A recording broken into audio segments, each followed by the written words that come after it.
અરવિંદ ચરણ સ્વામીની શ્રી કૃષ્ણ પરની ટિપ્પણીએ ઉગ્ર સ્વરૂપ લીધું છે। હવે આ મુદ્દે કબરાવ ધામના ગાદીપતિ મણિધર બાપુએ બફાટ કરનાર સ્વામીને આડેહાથ લીધા અને કહ્યું કે આ એસેમ્બલ કંપની હરામનું ખાઈ પીને બફાટ કરે છે, આતંકવાદી છે। જ્યાં સુધી ભગવાન દ્વારકાધીશ અને શંકરાચાર્ય પાસે આવીને માફી નહીં માંગે ત્યાં સુધી માફ નથી કરવાના।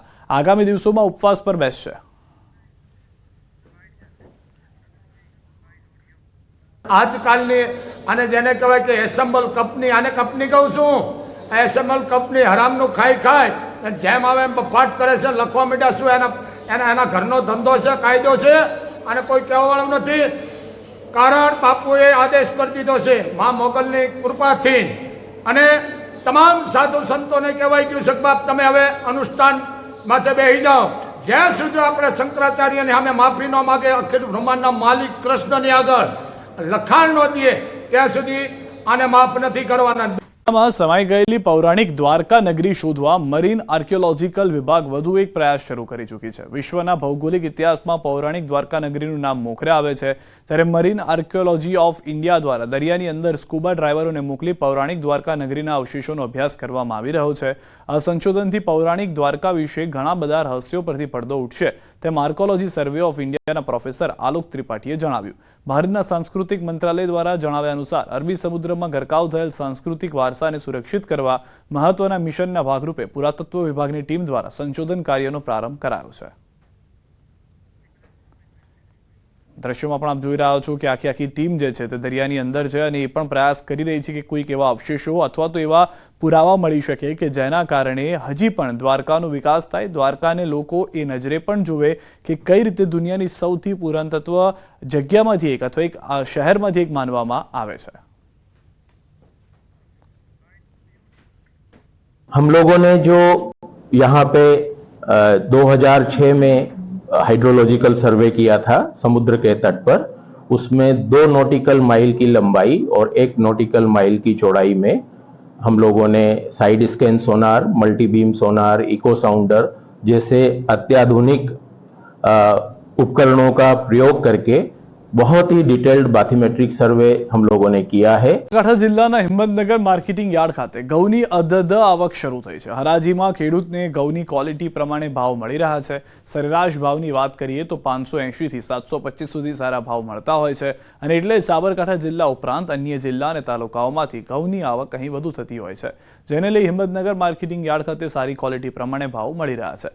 અત્યાર સુધીમાં 98,000 બોરી કરતાં પણ વધુ ઘઉંની આવક નોંધાઈ છે। આમ તો શરૂઆતથી જ ઘઉંના સારા ભાવ મળી રહ્યા છે, ત્યારે આવનાર દિવસોમાં આનાથી પણ વધુ સારા ભાવ મળે તેવું લાગી રહ્યું છે। ત્યારે વધુ ભાવ મહિલાઓના બજેટ પર અસર થાય તેવું કરી રહ્યા છે અને ઘઉંના ભાવ આસમાને પહોંચે તેમાં નવાઈ નહીં। હિંમતનગર માર્કેટ યાર્ડમાં ઘઉં લઈને આવ્યો તો 725 રૂપિયા ભાવ પડે, બહુ સારું છે અને ખુશ્બુ એગ્રોમાં ગામનું નામ ગાયત્રી કંપા, બહુ સારી ખુશી છે। ખેતીવાડી ઉત્પન્ન બજાર સમિતિ હિંમતનગર ખાતે સાબરકાંઠા જિલ્લા સિવાય અન્ય તાલુકા જિલ્લાના માલો અહીંયા આવે છે। વેચાણ સારું, સારા એવા ભાવ મળે છે ખેડૂતોને। અત્યાર સુધીમાં 98,505 બોરીની આવક થઈ છે। 480 થી 725 સુધીના ભાવ મળેલા છે ખેડૂતોને। સારા ભાવ પડવાના કારણે ખેડૂતોમાં ખુશી છે અને અહીં વેચાણ સારું માલ લઈને આવે છે। હું માર્કેટમાં ઘઉં લઈને આવેલો છું। ઘઉંના ભાવ 500 થી 725 સુધી પડે છે। અત્યારે પૈસાની જરૂર છે, દરેકને ભાવ સારો પડે છે। હું માર્કેટમાં ઘઉં વેચવા માટે આવેલો છું। માર્કેટમાં સરેરાશ ભાવ 500 થી 750 સુધીના પડે છે અને જો માલ હોય એવી ક્વોલિટી હોય એ પ્રમાણે ભાવ સારા મળે છે, એમાં સંતોષ છે અમારો।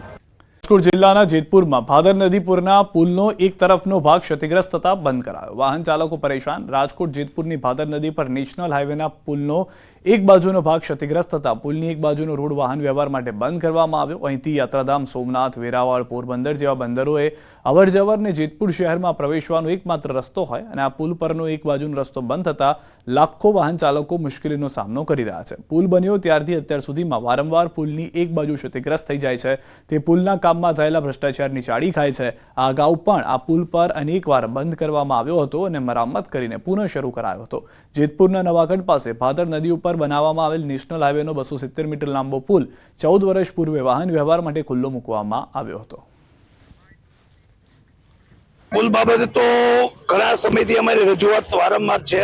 અમારા માન્ય ધારાસભ્ય શ્રી જયેશભાઈ રાદડિયાએ ઘણા પ્રયત્નો કર્યા અને પોઝિટિવ રિપ્લાય આપ્યો, પણ આ લોકો થાબડબડા કરી થોડા કટકા રિપેર કરીને પાછું બંધ કરી દે છે, એટલે પબ્લિકની વાર તહેવારે બહુ જ પારાવાર મુશ્કેલી પડે છે. અને હવે દુખતામાં પાછું બીજું કે આ ટોલ ટેક્સ ડબલ કરી નાખ્યો છે, એટલે પરિસ્થિતિ આ વાહન હાઈવે ઓથોરિટીની દાદાગીરી તો છે જ. આના માટે હવે જો યોગ્ય નિર્ણય ન આવે તો થોડા કડક પગલા લેવા પડશે, પબ્લિકને જાગૃત થવું પડશે એ બાબત છે. અને હાલની પરિસ્થિતિ અમારા નવાગઢ માટે તો આ બ્રિજ બંધ હોય ત્યારે ક્યાંક અકસ્માત થાય ને ત્યારે અમારા ગામની અંદર પણ ટ્રાફિક ડાયવર્ટ થઈ જાય છે અને અજાણ્યા વાહનો વાળા હોય એને બિચારાને ખબર નથી પડતી. આ નેશનલ હાઈવે છે, આમાં રાજકોટ પૂરતા ટ્રાફિક એટલો જામ થાય, રાજકોટ પૂરતા 3 થી 4 કલાક વાર લાગે છે.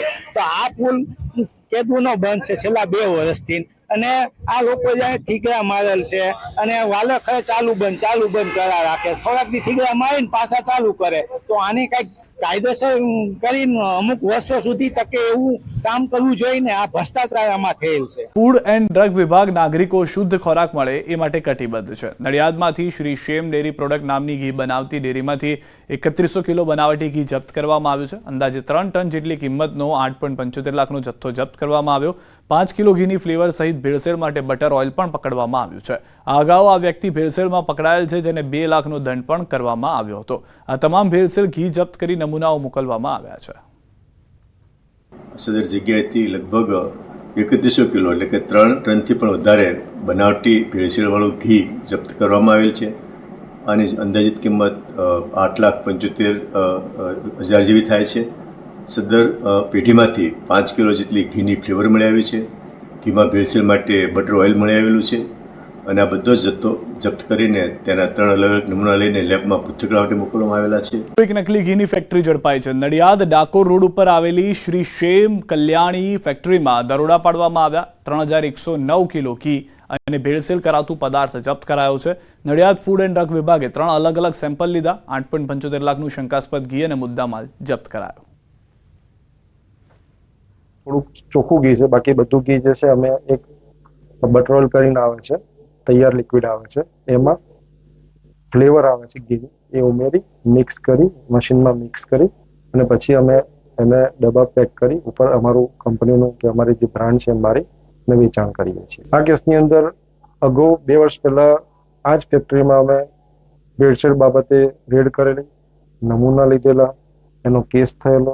એમાં ગયા લગભગ જાન્યુઆરીમાં જ અમને દંડ ફટકારવામાં આવેલો અને એ લોકો હમણાં જ દંડ 2 લાખ રૂપિયા ભરી ગયેલા.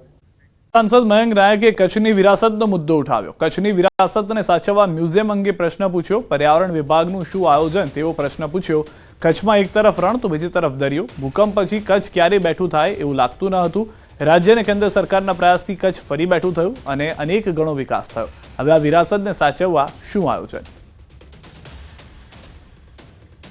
मैं माननीय मंत्री जी से पूछना चाहता हूं कि कच्छ में जो विरासत थी, पशु पंखी पर्यावरण संबंधी पेड़ पौधे और सांस्कृतिक विरासत है, उसका एक म्यूजियम बना के आने वाले दिनों में जो पिछला कच्छ था और अभी जो कच्छ का डेवलपमेंट है, उसका कोई म्यूजियम बनाने का पर्यावरण विभाग से कोई आयोजन है कि क्या, वो मैं जानना चाहता हूं.